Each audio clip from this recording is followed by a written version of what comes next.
Hello and welcome my dear student. আজকে আমরা তোমাদের স্বামী অ্যান্ড মাদার ওরশিপের সেকেন্ড পার্ট নিয়ে আলোচনা করব। আগের ভিডিওতে আমরা বেশ কিছুটা অংশ তোমাদের সঙ্গে আলোচনা করেছি এবং যতটা সম্ভব স্বামী বিবেকানন্দ সম্বন্ধে এবং তার গুরু অর্থাৎ শ্রী রামকৃষ্ণ দেব সম্বন্ধে আমরা বেশ কিছু কথা জেনেছি। আজকে আমরা আগের ভিডিওতে যতদূর হয়েছিল তারপর থেকে বাকি অংশটা কন্টিনিউ করব। পরবর্তী অংশে অর্থাৎ আজকে আমরা যেখান থেকে পড়া শুরু করব, চলো একটার পর একটা আগের দিনের ভিডিওর মতোই আজকেও আমি তোমাদের সমগ্র অংশটি লাইন বাই লাইন ধরে বাংলা অর্থ সহকারে বোঝানোর চেষ্টা করছি। The right hand raised in blessing, অর্থাৎ স্বামীজি বলছেন ডান হাত তার আশীর্বাদের জন্য ওঠে। কার? না, মায়ের, অর্থাৎ মা কালীর। The left holding the sword, তার বাম হাত ধারণ করে আছে খড়গ। Her curse is blessing would be the sudden exclamation that ended a long river. এই যে কথাটা, হার কার্স ইজ ব্লেসিং, তার অভিশাপই আশীর্বাদ, এই কথাটা হঠাৎ করে স্বামীজি বলে উঠতেন এবং এই কথাটির মধ্য দিয়ে তার যে একটা লং রিভারই চলছিল এতক্ষণ ধরে, বা দিবা স্বপ্ন তিনি দেখছিলেন বা ভাব সমাধিতে তিনি নিমজ্জিত হয়েছিলেন, সেখান থেকে তিনি বেরিয়ে আসছেন। আমরা দেখেছিলাম আগের দিনই স্বামীজি মাঝের মধ্যেই ভাব সমাধিতে নিমজ্জিত হতেন এবং এই ধরনের ব্যক্তিত্বরা যারা একটু ধর্মপ্রাণ হয়ে থাকেন, যারা একটু আধ্যাত্মিক জগতের লোক হয়ে থাকেন, তারা কিন্তু মাঝের মধ্যেই ভাব সমাধিতে নিমজ্জিত হয়। এটা আমরা আগের ক্লাসেই আমি তোমাদের বলেছি। তাহলে স্বামীজি ভাব সমাধির মধ্যে থাকতে থাকতে হঠাৎ করে বলে উঠতেন যে তার অভিশাপিত আশীর্বাদ। দেখো এটা কত বড় কথা না? এক্স্যাক্টলি তাই। আমাদের মা কখনো কিন্তু আমাদেরকে অভিশাপ দিতে পারে না। মা যে কথাটা রাগের বশে বলে থাকেন, সেই কথাটা কিন্তু তার অভিশাপ নয়, সেটা তার আশীর্বাদ। মাকে কোনো সন্তানের খারাপ চাইতে পারেন না, তিনি মুখে যা বলছেন কিন্তু মনে তার উল্টো চাইছেন। একইভাবে মন্দিরের মাটাও তো আলাদা নয়, মন্দিরের মাও তাই করছেন। মন্দিরের মাও কিন্তু আশীর্বাদই করছেন, তিনি অভিশাপ দেন না। যেটাকে আমরা মনে করি মা আমাদের প্রতি রুষ্ট হয়েছেন, না, মা কখনো আমাদের প্রতি রুষ্ট হন না। মা বরং তার সন্তানদের ভালোর জন্যই কিছু পরীক্ষার সম্মুখীন করে তোলেন তাদেরকে। তাহলে তার যেটা অভিশাপ বলে আমরা মনে করছি, সেটাই কিন্তু আসলে আশীর্বাদ। or becoming half lyric in the intensity of his feeling, অথবা স্বামীজি কখনো কখনো অর্ধ ছন্দে, মানে তার ভাবাবেগে আবিষ্ট হয়ে অর্ধ ছন্দে বলে উঠতেন, deep in the heart of hearts of her own flashes the blood red knife of Kali। অর্থাৎ কিছুটা ছন্দ মিলিয়ে স্বামীজি বলে উঠতেন যে তার মনের অন্তঃস্থলে মায়ের রক্ত মাখা খড়গ যেন ভেসে ওঠে।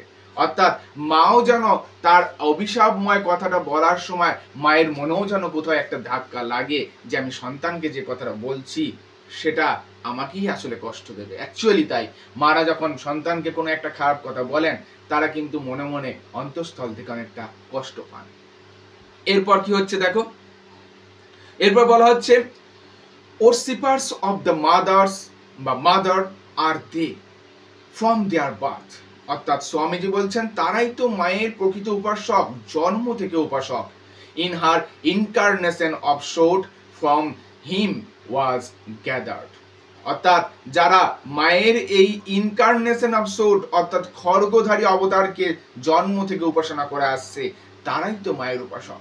এই সমগ্র অংশটা জুড়ে স্বামীজি কিন্তু ওরশিপ অফ টেরেবল বা ভয়ঙ্করের উপাসনার কথা বারবার বলবেন। অর্থাৎ স্বামীজি বলছেন যারা জন্ম থেকে মা যেমন তেমন ভাবেই মাকে নিজের মায়ের মতো উপাসনা করে আসছে, তারাই মায়ের প্রকৃত উপাসক।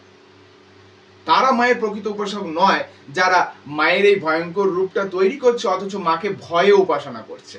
অর্থাৎ স্বামীজি বলছেন বা স্বামীজি বলছেন মাকে যারা নিজের মায়ের মতো বা ঘরের মায়ের মতো পূজা করে, মায়ের ভয়ঙ্কর রূপকেও তারা নিজস্ব একটা শান্তিময় রূপ বলে ভেবে পুজো করে, তারাই মায়ের প্রকৃত উপাসক।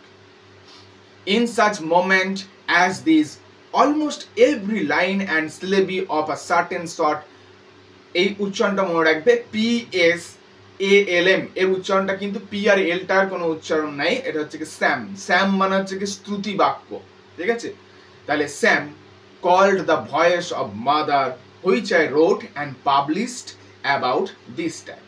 এরপর সিস্টার নিবেদিতা একটা কথা বলছেন, almost every word and syllable, এই সময় স্বামীজির যে সমস্ত শব্দগুলো, প্রায় প্রত্যেকটা শব্দ এবং প্রত্যেকটা অক্ষর তিনি বলতেন, সেগুলো আমি নোট করতাম, যেন এইগুলো একটা স্রোত বাক্য ছিল। কার স্রোত বাক্য?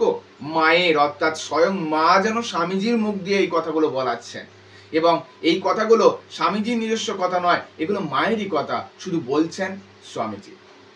তাই এই প্রত্যেকটা শব্দ বলো, প্রত্যেকটা সিলেবি বলো আমি নোট করতাম, এবং যেগুলো আমি পরবর্তীকালে পাবলিশ করেছিলাম একটা বই রূপে, যে বইটির নাম ছিল দেখো ভয়েস অফ দ্য মাদার, অর্থাৎ মায়ের কণ্ঠস্বর। কথাটা বলছেন স্বামীজি, বাট এই কণ্ঠস্বর বা এই কথাটা কার? মা, অর্থাৎ মা কালী, যেটা সিস্টার নিবেদিতা লিখে পাবলিশ করেছিলেন। এরপরে কি বলা হচ্ছে দেখো, I worship the terrible. Sister Nivedita বলছেন, স্বামীজি বলতেন, আই ওরশিপ দ্য টেরিবল, আমি ভয়ঙ্করের উপাসনা করি। হি হ্যাজ কন্টিনিউয়ালি সেইং, তিনি প্রায়শই এই কথাটা বলতেন। অ্যান্ড ওয়ান্স, এবং একদা, it is a mistake to hold that with all men pleasure is the motive. একবার তিনি বলতেন, বা একবার তিনি বলেছিলেন, আমরা যদি এই কথাটা ধরে নিই, এই দুনিয়ায় সকল মানুষ এসেছে কেবল ভোগ করার জন্য বা সুখের খোঁজে, তাহলে সেটা ভুল কথা বলা হবে। অর্থাৎ স্বামীজি দেখো একটা কত বড় মন্তব্য করছেন। স্বামীজি বলছেন, এই দুনিয়ায় মানুষকে আমরা বলি না যে মানুষ আসে সুখের খোঁজে, সবাই তো সুখী হতে চায়, কেউ হতে পারে তো কেউ হতে পারে না। গান তো আমরা শুনেছি, সবাই তো সুখী হতে চায় না। স্বামীজি বলছেন না, সবাই সুখী হতে চান না, এই কনসেপ্টটা ভুল কনসেপ্ট। সবাই আনন্দের খোঁজে আসে না, সবাই স্নিগ্ধতার খোঁজে আসে না। তাহলে কিসের খোঁজে আসে? দেখো স্বামীজি কি বলছেন, দেখো স্বামীজি বলছেন, quite as many are born to seek after pain. অনেকেরই জন্ম হয়েছে দুঃখের খোঁজে। এই দুনিয়ায় অনেকেই জন্মগ্রহণ করেছেন দুঃখের সন্ধানে। Let us worship the terror for its own sake. এসো আমরা এই কারণেই ভয়ঙ্কর রূপে উপাসনা করি।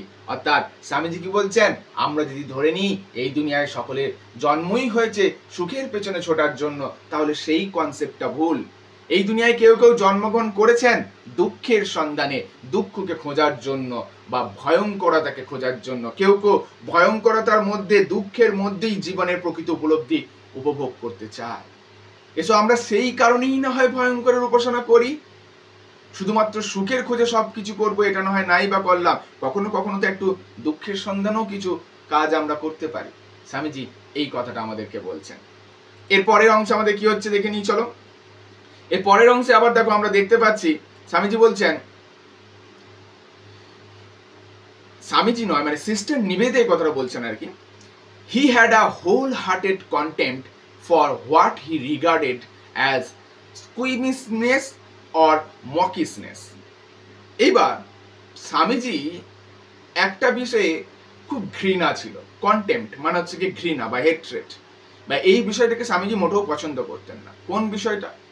সিস্টার নিবেদিতা বলছে, স্বামীজি মোটেও পছন্দ করতেন না সেই ধরনের লোকজনদেরকে, বা যারা একটু স্কুইমিস এবং মকিস হয়। স্কুইমিস মানে খুঁতখুত করে সব বিষয়, আর মকিস মানে কি বলবো, মানে ন্যাকাপোনা টাইপের করতে পারে, যারা একটু আজল সাজে, ন্যাকা টাইপের হয়, তাদেরকে স্বামীজি মোটেও পছন্দ করতেন না। কিরকম খুঁতখুতুনি বলতে, কিছু ব্যক্তিবর্গ থেকে থাকবে দেখবে যারা সমস্ত কাজে লোকের খুঁত ধরে থাকে। আবার পূজা বলো, উপাসনা করা বলো, বা যে কোনো জীবনের যে কোনো ক্ষেত্রে কিছু ব্যক্তিবর্গ থেকে থাকে যারা একটু ন্যাকাপোনা করে, বা দেখাতে চায় আমি এটা জানি না, বা আমি ঈশ্বরের কত বড় ভক্ত, এটা তারা দেখাতে ভালোবাসে। স্বামীজি এই জিনিসটাকে পছন্দ করতেন না। খুঁতখুঁতেপনা বা ন্যাকাপোনাটা তিনি তার একদম পছন্দের মধ্যে রাখতেন না। He wasted few words on me. একবার তিনি আমার জন্য কিছু শব্দ নষ্ট করেছিলেন। দেখো সিস্টার নিবেদিতা বলছেন কিছু শব্দ নষ্ট করেছিলেন। কত বড় কথার নাম শব্দ নষ্ট করেছিলেন বলতে, সিস্টার নিবেদিতা বলতে চাইছেন যে আমার মতো একজন সাধারণের জন্য স্বামীজি একবার কিছু কথা বলেছিলেন, বা আমার কিছু প্রশ্নের উত্তর তিনি দিয়েছিলেন। বেশ, এরপর কি বলা হচ্ছে দেখো, when I came to him with my difficulties about animal sacrifice in the temple. This is a very very big question. যে কোশ্চেনটা হয়তো বা আমাদের সকলের মনেও আসতে পারে। সিস্টার নিবেদিতা বলছেন, একবার আমি তার কাছে আমার মনে একটা সন্দেহ জেগেছিল, সেই সন্দেহটা নিয়ে গিয়েছিলাম। সন্দেহটা কি ছিল? যে animal sacrifice in the temple, মন্দিরে যে পশু মন্দিরে যে পশু বলি দেওয়া ঘটনাটা ঘটে, সেই ঘটনাটার বিষয়ে, মানে আমার বক্তব্য ছিল কেন মন্দিরে পশু বলি দেওয়া হয়, এই কোশ্চেনটা আমি স্বামীজিকে করতে চাইছিলাম। He made no references. Swamiji কিন্তু কোনো ব্যতিক্রমী উদাহরণ দেননি বা কোনো উদাহরণ টেনে কোনো কিছুকে ব্যাখ্যাও করেননি। As he might have done, যেটা তিনি চাইলেই করতে পারতেন। মানে আমি যখন স্বামীজিকে প্রশ্ন করেছিলাম যে স্বামীজি মন্দিরে ঈশ্বরের আরাধনায় পশু বলি কেন দেওয়া হয়, এটা আমরা প্রতিবাদ করি, এটা দেখবো অনেকেই বলে কিন্তু, হ্যাঁ, যে মন্দিরে পশু বলির বিরুদ্ধে আমরা প্রতিবাদ করি, এটা একটা ভালো কাজ নয়, আমরা পশু প্রেমী, এই কথাটা তারা বলে থাকে। সিস্টার মেয়েতে বলছেন স্বামীজি এমন কিছু উদাহরণ দিলেই দিতে পারতেন আমাকে আমার এই প্রশ্নের বিরুদ্ধে, বাট তিনি দেননি।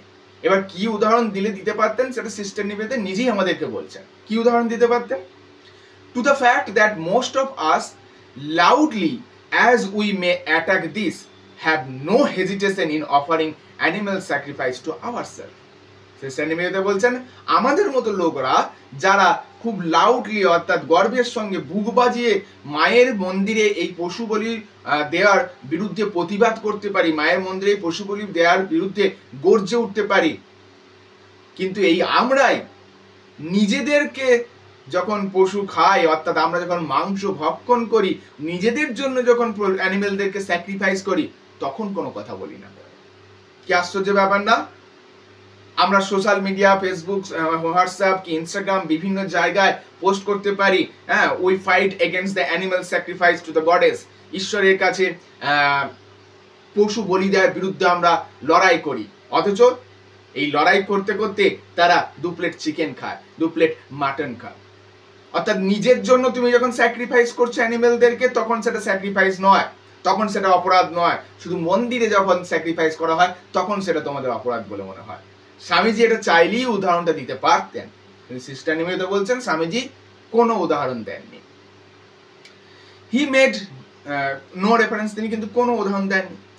হি অফার্ড নো আর্গুমেন্ট, তিনি কোনো প্রকার কোনো দ্বন্দ্বও যাননি, অর্থাৎ এটা নিয়ে কোনো দ্বিমত পোষণ করা সেটাও তিনি করেননি। As he easily might have done, যেটা তিনি চাইলেই খুব সহজেই করতে পারতেন, কারণ তার মতো বিচক্ষণ একজন ব্যক্তি এই বিষয়টা যে বোঝেন না বা এই বিষয়টা যে জানেন না তা তো নয়, কিন্তু তিনি তা করেননি।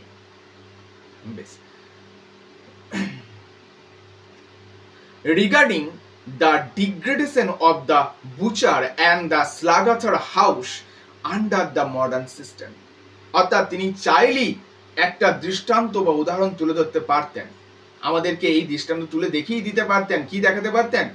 বর্তমান সভ্যতায় বা আধুনিক সভ্যতায় কিভাবে বুচার হাউস বা কসাইখানার অবনমন ঘটেছে। সত্যিই তো দেখো দিনে দিনে কিন্তু এই কসাইখানার সংখ্যা বৃদ্ধি পেয়েছে, কমেনি তো। আমরা যদি এতই পশু প্রেমী হলাম, আমাদের যদি এতই পশুদের জন্য যন্ত্রণা উপভোগ করতে হয়, একটা অ্যানিমেলকে স্যাক্রিফাইস করছি বলে আমরা যদি ভেবে থাকি, তাহলে দিন দিন তো কসাইখানার সংখ্যা বাড়ছে। মানুষ তো চব্য-চস্য করে সানডে উদযাপন করছে মাটন দ্বারা, তখন তো আমাদের মনে হয় না অ্যানিমাল স্যাক্রিফাইস হচ্ছে। কিন্তু আশ্চর্যজনক ব্যাপার জানো, এই যারা আমরা নিজেদেরকে পশু প্রেমী বলে থাকি না, তারা মাঝে মাঝে বায়োলজিক্যাল অর্ডারগুলো ভুলে যায়। আমরা মাঝে মাঝে নেচারের যে রুলস সেটা ভুলে যায়। প্রকৃতির মধ্যে একটা খাদ্য খাদকের সম্পর্ক বা খাদ্য শৃঙ্খল বা খাদ্য জাল বর্তমান, এই জিনিসটা আমরা কিন্তু ভুলে যাই। এই প্রকৃতি দাঁড়িয়ে রয়েছে খাদ্য শৃঙ্খলের ওপর, খাদ্য জালের ওপর। এই প্রকৃতিতে যদি একটা প্রাণী আর একটা প্রাণীকে ভক্ষণ না করে বা আর একটা প্রাণী আর একটা প্রাণীর মধ্যে যে খাদ্য খাদকের সম্পর্ক এটা বজায় না রাখে, তাহলে কিন্তু জীব বৈচিত্র্য ধ্বংস হবে, বাস্তুতন্ত্র ধ্বংস হয়ে যাবে। এবং তখন মানুষ কি, প্রাণীরাও টিকতে পারবে না। তাহলে যে প্রাণীদের জন্য তোমরা লড়াই করছো সেই প্রাণী তো এমনিতেই বাঁচবে না। যদি এই খাদ্য খাদকের শৃঙ্খলা বজায় না থাকে, এই দুনিয়ায় হয় ছাগলে ভরে যাবে, নয় গরুতে ভরে যাবে, নয় ভেড়ায় ভরে যাবে, নয় মুরগিতে ভরে যাবে, আর মানুষ কমতে থাকবে। তাহলে এদের মধ্যে একটা খাদ্য খাদকের সম্পর্ক বরাবর বজায় থাকতে হবে, আদারওয়াইজ যে একটা ব্যালেন্স, যে বাস্তুতন্ত্রের যে একটা ব্যালেন্স, সেটা বজায় থাকবে না। তাহলে দিন দিন কসাইখানার কিন্তু অবনতি ঘটে যাচ্ছে, অর্থাৎ দিন দিন কসাইখানার সংখ্যা বাড়ছে, সেখানে নির্দ্বিধায় প্রাণীদের হত্যা করা হচ্ছে, তখন কিন্তু আমাদের কারো কিছু মনে হয় না যে কি হলো বা না হলো। এরপর স্বামীজি কি বলছেন দেখে। এরপর স্বামীজি বলছেন, একটাই কথা বলছেন এর উত্তরে, অর্থাৎ স্বামীজি যে এইগুলোর কোনোটাই উদাহরণ দিচ্ছেন না, সিস্টার নিবেদিতা বলছেন তিনি চাইলে এটা দিতে পারতেন, বাট স্বামীজি দিচ্ছেন না। কিন্তু স্বামীজি একটা কথা বলছেন, দেখো কত শর্ট অ্যান্ড কত ভাইটাল একটা কথা বলছেন, why not a little blood to complete the picture. আচ্ছা, একটু রক্ত কেনই বা নয় সমগ্র দৃশ্যটাকে সম্পূর্ণ করতে? What is the picture? Picture মানে দেখো, picture portrays the perfection. Picture পারফেকশনকে তুলে ধরে। পারফেকশন পেতে গেলে সমস্ত কিছুর একটা ইকুয়াল প্রপোর্শন থাকা দরকার, অর্থাৎ সমস্ত কিছু নির্দিষ্ট অনুপাতে থাকা দরকার। ওই যে বললাম না, এই দুনিয়াটা খাদ্য খাদক, খাদ্য শৃঙ্খল, খাদ্য জালকের মধ্যে নিবদ্ধ আছে। এই খাদ্য জালক বা খাদ্য শৃঙ্খল ভঙ্গ হলে পুরো বাস্তুতন্ত্র বা বায়োডাইভার্সিটিটাই ধ্বংস হয়ে যাবে। এক্স্যাক্টলি তাই।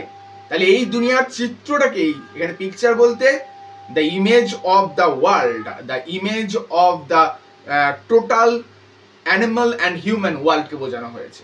তাহলে এই যে চিত্রটা, এটাকে সম্পূর্ণ করতে একটু ব্লাড কেন নয়? তোমরা নিজের জন্য ব্লাড স্যাক্রিফাইস করতে পারো অ্যানিমেলদের, তোমরা নিজের জন্য পশু কেটে খেতে পারো, হত্যা করতে পারো, তখন পিকচার কমপ্লিট করতে পারো। বাট মাদার ওয়ার্শিপের বেলায় একটুকু রক্ত হলে কেন, কি ক্ষতি? যেখানে কোনো কিছু উৎসর্গ করলে বা যেখানে কোনো কিছু দিলে কোনো একটা কাজ যদি সম্পন্ন হয়, তাহলে কেন আমরা সেই কাজটা সম্পন্ন করবো না? তিনি কিন্তু সিস্টার নিবেদিতাকে উল্টে এই প্রশ্নটা করেছিলেন, যেটার অর্থ হয়তো বা সিস্টার নিবেদিতা বুঝতে পেরেছিলেন যে স্বামীজি কেন আমাকে এই প্রশ্নটা করেছিলেন। এরপরে কি হচ্ছে দেখো, was his only direct reply to my objection. এটাই ছিল তার একমাত্র সরাসরি উত্তর আমার অবজেকশন বা আমার বিরোধিতার। এই যে মন্দিরে পশু বলির বিরুদ্ধে আমি যে বিরোধিতা করেছিলাম, তার বিরুদ্ধে স্বামীজির এইটুকুই ছিল উত্তর। বেশ, এরপর কি বলা হচ্ছে দেখো, and it was with considerable difficulty that I elicited from him and from another disciple of Sri Ramakrishna, sitting near the actual facts of the more austere side of Kali worship, that side which has transcended the sacrifice of others. অর্থাৎ sister Nivedita বলছেন, and it was with considerable difficulty, এবং এটা বেশ কষ্টের সঙ্গে, বেশ কাঠিন্যের মধ্য দিয়ে I elicited from him, যেটা আমি তার কাছ থেকে জানতে পেরেছিলাম বা আদায় করতে পেরেছিলাম, শুধুমাত্র তার কাছ থেকে নয়, and from another disciple of Sri Ramakrishna, Shri রামকৃষ্ণের আর একজন শিষ্য, তার কাছ থেকে আমি এই কথাগুলো জানতে পেরেছিলাম, যিনি সিটিং নিয়ার, যিনি স্বামীজির কাছাকাছি বসতেন বা আমার কাছাকাছি বসতেন। অর্থাৎ সিস্টার নিবেদিতা বলছেন, এই যে পূজার বিভিন্ন জটিল দিকগুলো, মাতৃপূজার বিভিন্ন জটিল দিকগুলো, এগুলো সম্বন্ধে বিভিন্ন কথাবার্তা আমি খুব কষ্ট করি স্বামীজির কাছ থেকে এবং শ্রী রামকৃষ্ণদেবের আরেকজন শিষ্য যিনি স্বামীজির কাছাকাছি বসতেন, তার কাছ থেকে আদায় করতে পেরেছিলাম, বেশ ডিফিকাল্টির সম্বন্ধে। ঠিক আছে, যে দিকগুলো সাধারণ মানবিক যুক্তিগুলোকে অতিক্রম করে যায়। মানে এমন অনেক কিছু আমি তাদের কাছ থেকে জানতে পেরেছিলাম যেগুলো হয়তোবা সহজে আমি অন্য কারোর কাছ থেকে জানতে পারতাম না, এবং এগুলো আদায় করতে বা এগুলো জানতে আমাকে কিন্তু অনেক ডিফিকাল্টি ফেস করতে হয়েছিল। বেশ, এরপর কি হচ্ছে দেখি, এরপর বলছেন, he told me however that he had never tolerated the blood offering commonly made to the demons who attend on Kali. এইবার স্বামীজি একবার বললেন যে মায়ের পুজোতে একটু রক্ত উৎসর্গ করলে যদি চিত্রটা সম্পূর্ণ হয়, তবে why not a little blood. But Swamiji আরেকটা কথা বলছেন, তিনি মায়ের উদ্দেশ্যে রক্ত উৎসর্গ করাটা কি কোনো খারাপ কাজ বলে মনে করেন না, বাট তিনি এই জিনিসটাকে কখনো সহ্য করতে পারেন না। কোন জিনিসটা? মা কালীকে যে সমস্ত ডেমনরা অ্যাটেন্ড করছে, অর্থাৎ মা কালীর সঙ্গে যে দৈত্য রূপগুলো থেকে থাকছে, তার গলায় যে মুন্ড মালাগুলো থেকে থাকছে, যে দৈত্যের রূপগুলো মা কালীর সঙ্গে উপাসনা করা হয় বা শয়তানের রূপগুলো উপাসনা করা হয়, তাদের উদ্দেশ্যে রক্ত প্রদানটা স্বামীজি কখনোই সহ্য করতে পারেন না। কারণ স্বামীজি মনে করেন, আমি যদি অসত্য, আমি যদি শয়তান বা আমি যদি দৈত্যের উদ্দেশ্যে রক্তই উপাসনা করছি, তাহলে এই রক্তটা তো সেই একই ব্যাপার হলো। যে উদ্দেশ্য নিয়ে মানুষ প্রাণীদের ভক্ষণ করছে, মানুষ তো নিজেই সব থেকে বড় ডেভিল। মানুষ তো নিজের জন্য রক্ত উৎসর্গ করে দিচ্ছে, মানে মানুষ নিজেকেই দৈত্যের জন্যই রক্ত দিচ্ছে, তাহলে সেই ব্যাপারটা তো একই হলো। আমরা যে ভুলটা করে থাকছি এই মানব সমাজ, সেই ভুলটা তো আবারও করছি মাতৃ উপাসনার সময়। মাতৃ উপাসনার সময় যখন ডেভিলকে আমরা ব্লাড উৎসর্গ করছি, এইটা তিনি কোনোদিনই মানতে পারতেন না। মনে করতেন ডেভিলকে ব্লাড উৎসর্গ করার একটাই অর্থ হলো ঘুরিয়ে ফিরিয়ে আবার শয়তানের উপাসনা করা এবং বদ শক্তি বা খারাপ শক্তিকে আরো বেশি করে প্রশ্রয় দেয়া। তাই তিনি এই জিনিসটা সহ্য করতে পারতেন না। এরপর কি বলা হচ্ছে দেখো, this was simple devil worshipping. Swamiji বলতেন এটা আর কিচ্ছু নয়, এটা শুধুমাত্র ওই সমস্ত শয়তানের উপাসনা। And he had no place for it, এবং তার মনে এই উপাসনার জন্য কিন্তু কোনো স্থান ছিল না। অর্থাৎ স্বামীজি কিন্তু মন থেকে বা মনন থেকে কোনো দিনই শয়তানের উপাসনাকে মেনে নিতে পারেননি। তিনি মাতৃ উপাসনার জন্য একটু রক্ত যদি সেখানে দিতে হয় তাতে তার আপত্তি ছিল না, কিন্তু শয়তানের জন্য রক্ত উৎসর্গ করব এটা স্বামীজি কোনো দিনই মানতে পারেন না। এরপরের অংশে আসছি আমরা, দেখো কি বলা হচ্ছে। His own effort being constantly to banish fear and weakness from his own consciousness. এবার কি বলা হচ্ছে, বা কনসিয়াসনেস কি বলা হচ্ছে, স্বামীজির নিজস্ব একটা সবসময় প্রচেষ্টা থাকতো। কি প্রচেষ্টা থাকতো? তার নিজের মধ্যে যে ভয়, তার নিজের মধ্যে যে দুর্বলতা রয়েছে সেটাকে তিনি সব সময় দূর করতে চাইতেন। দিনের শেষে স্বামীজিও তো মানুষ, স্বামীজির মধ্যে পরম ব্রহ্মের জ্ঞান হয়তো শৈশব থেকে আছে, বাট মনুষ্যত্ব বা মানবিক বৈশিষ্ট্যগুলো নিয়ে তো তিনি জন্মগ্রহণ করেছেন। তাই মানুষ হিসেবে যখন জন্মগ্রহণ করেছেন তার মধ্যে নিশ্চয়ই ভয় থাকবেই থাকবে, তার মধ্যে দুর্বলতা থাকবেই থাকবে। বাট স্বামীজির নিরন্তর একটা প্রয়াস থাকতো। কি প্রয়াস? তিনি কিভাবে নিজের মধ্য থেকে, নিজের চেতনা থেকে এই ভয়, এই দুর্বলতাগুলোকে দূর করবেন। And to learn to recognize the mother as instinctively in evil, terror, sorrow, amid annihilation, as in that which makes for sweetness and joy. এবং তিনি চাইতেন সব সময় মাকে জানতে। কিসের মধ্য দিয়ে জানতে? মাকে ইভিলের মধ্য দিয়ে, খারাপের মধ্য দিয়ে জানতে, মাকে টেরর, ভয়ের মধ্য দিয়ে জানতে, সরো অর্থাৎ দুঃখের মধ্য দিয়ে জানতে, অ্যানিহিলেশন অর্থাৎ বিনাশ বা ধ্বংসের মধ্য দিয়ে জানতে। তিনি সবসময় মাকে সুইটনেস, স্নিগ্ধতা, জয়, আনন্দের মধ্য দিয়ে জানতে চাইতেন না। অর্থাৎ স্বামীজি যে কথাটা বলতে চাইলেন যে শক্তির উপাসনা করতে চাইলে বা মায়ের উপাসনা করতে চাইলে কেবল তার স্নিগ্ধ মায়ারূপী রূপকে উপাসনা করব, এটা নয়। যদি তুমি প্রকৃত মায়ের ভক্ত হও, যদি তুমি প্রকৃত মাকে উপাসনা করতে চাও, তাহলে মাকে যেমন তার স্নিগ্ধতার মধ্যে জানো, মাকে যেমন আনন্দের মধ্যে জানো, মাকে যেমন ভালোবাসার মধ্যে জানো, মাকে যেমন ভালো খবরের মধ্যে দিয়ে বা ভালো সময়ের মধ্যে দিয়ে মাকে উপাসনা করো, তেমনি মাকে খারাপ সময়ের মধ্য দিয়েও উপাসনা করো, মাকে ভয়ঙ্করের মধ্য দিয়ে উপাসনা করো, মাকে ধ্বংসের মধ্য দিয়েও উপাসনা করো। মা সব জায়গায় বিরাজ করছেন, সকল কিছুর মধ্যে তুমি মাকে খুঁজে পাবে, শুধু খুঁজে নেয়ার কায়দাটা বা খুঁজে নেয়ার ক্ষমতাটা তোমার চাই। এরপর তিনি কি বলছেন, it followed that one thing he could not away with was any sort of watering down of the great conception. তাই সেই মহান ভাবধারাকে ছোট করে দেখা তিনি মোটেই সহ্য করতে পারতেন না। অর্থাৎ এই যে মহান ভাবধারা, অর্থাৎ মায়ের বিরাজ বা মায়ের উপস্থিতি এই দুনিয়ার সকল কিছুর মধ্যে রয়েছে, এই ভাবধারাটাকে আমরা একটু ছোট করে নিই। আমরা কেবল ভাবি মা স্নিগ্ধতার মধ্যে আছে, মা সুন্দরের মধ্যে আছে, মা সৃষ্টির মধ্যে আছে। না, স্বামীজি বলছেন এই যে কনসেপ্টটা মানব সমাজ ছোট করে নিয়েছে, জায়গাটাকে সংকুচিত করে দিয়েছে মায়ের অবস্থিতির, এইটা তার মোটেও সহ্য হতো না। মা সকলের মধ্যে বিরাজ করছেন, সমস্ত কিছুর মধ্যে বিরাজ করছেন, এটাই তার কনসেপ্ট। এরপর কি হচ্ছে দেখো, ফুলস হি এক্সক্লেইমড ওয়ান্স, মূর্খ একবার তিনি বলে উঠেছিলেন। As he dwelled in quick talk on the worship of terrible, যখন তিনি একটা দ্রুত আলোচনা করছিলেন দ্য ওরশিপ অফ টেরেবল, ভয়ঙ্করের উপাসনার বিষয়ে, on becoming one with the terrible, কিভাবে ভয়ঙ্করের সঙ্গে একাত্ম হওয়া যায়, এই বিষয়ে তিনি যখন একবার কথা বলছিলেন, বেশ, তখন কি বলছেন, fools, মূর্খ, they put a garland of skulls round thy neck and then start back in terror and call thee the merciful. কি বলছেন? স্বামীজি বলছেন এই আমাদের মতো সাধারণ মানুষদেরকে স্বামীজি উদ্দেশ্য করে কথাটা বলছেন আমরা মূর্খ বা মূর্খ তারাই যারা মায়ের গলায় মুন্ড মালা পরায়, আমরা মায়ের গলায় দেখি না অসুরদের যে মুন্ড মালা থেকে থাকে, সেটা পরায় কারা? সেটা পরায় তো আমরাই মানুষেরাই পরায়। তাহলে স্বামীজি বলছেন ওরা মূর্খ, ওরা তোমার গলায় মুন্ড মালা পরায়, আবার ওরাই পিছিয়ে যায় ভয়ে। তোমার এই ভয়ঙ্করের রূপ দেখে তারা ভয়ে পিছিয়ে যায়। ভয়ে পিছিয়ে যায় মানে তোমার যখন আরাধনা করে ওরা অনেক বেশি ভয়ের সঙ্গে আরাধনা করে। মা ভয়ঙ্করের রূপ, মা কালীকে আমরা ভয়ঙ্কর ভেবে উপাসনা করি। মা কালীকে আমরা অনেকেই খুব ভয় পাই। আবার এই ভয় পেয়ে পিছিয়ে যাওয়া ব্যক্তিগুলি তোমাকে আবার বলে থাকে, কি বলে থাকে? দ্য মার্সিফুল, দয়াময়ী মা গো আমার। মাকে নিয়ে কত গান না, দয়াময়ী মা। তাহলে মাকে আমরাই দয়াময়ী বলবো, মাকে আমরাই মুন্ডমালা চড়াবো, আবার ভয়ে আমরাই পিছিয়ে যাব। এ কেমন দ্বিচারিতা?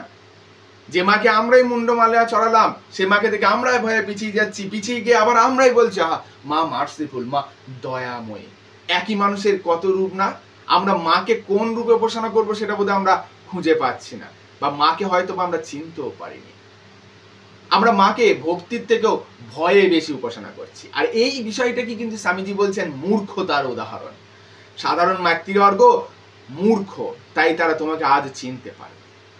বেশ, এরপর কি হচ্ছে দেখি। And as he spoke, the underlying egoism of worship, that is devoted to the worship that kind God, to providence, the consoling divinity without a heart for God in the earthquake or God in the volcano overwhelmed the listener. এবার স্বামীজি একটা কথা বলছেন যে এই যে আমরা যারা কথাগুলো শুনতাম, স্বামীজির এই কথাগুলো